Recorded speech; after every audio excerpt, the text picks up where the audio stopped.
Jadi itu yang harus kita lihat. Benarkah sholat kita itu sudah bisa mencegah keji dan mungkar? Kalau belum bisa mencegah keji dan mungkar, berarti belumlah sholat. Ya, baru sembahyang itu belum sholat.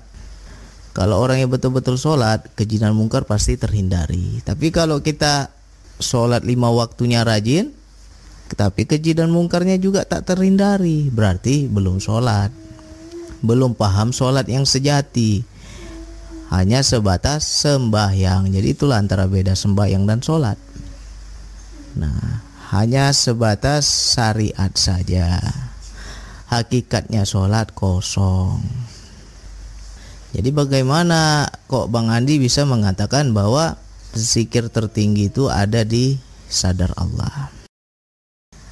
Ya, ini ayatnya jelas, Allah bilang, dan ketahuilah mengingat Allah itu lebih besar keutamaannya dari ibadah yang lain.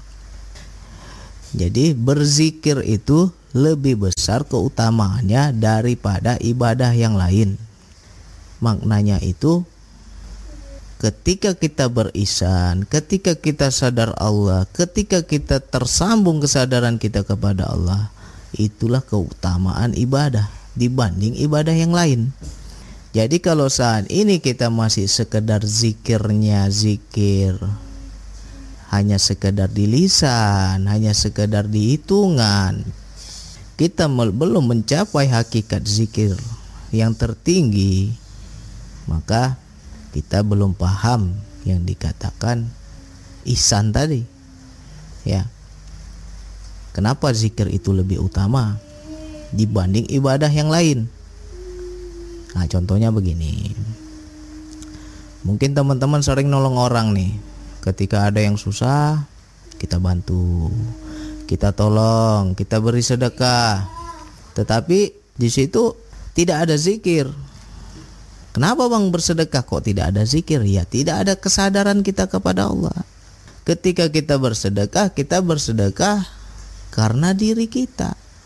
Aku yang memberi, aku berbuat baik, apalagi itu yang kita pikirkan itu.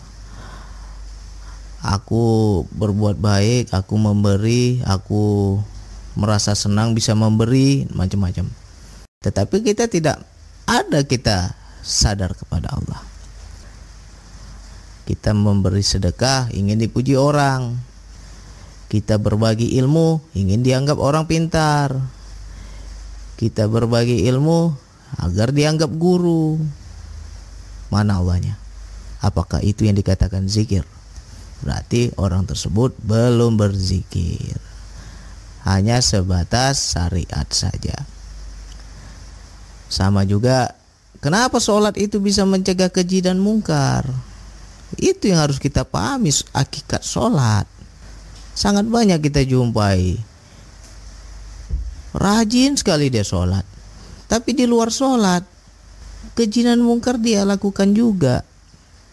Apa faedah sholat dia itu? Apa dampak sholatnya itu? Berarti orang tersebut belum mencapai zikir tertinggi. Jadi ketika kita mencapai zikir tertinggi yang dikatakan tadi itu, sadar Allah, tersambungnya kesadaran jiwa kita kepada Allah, segala keji dan mungkar otomatis akan terhindari. Ya.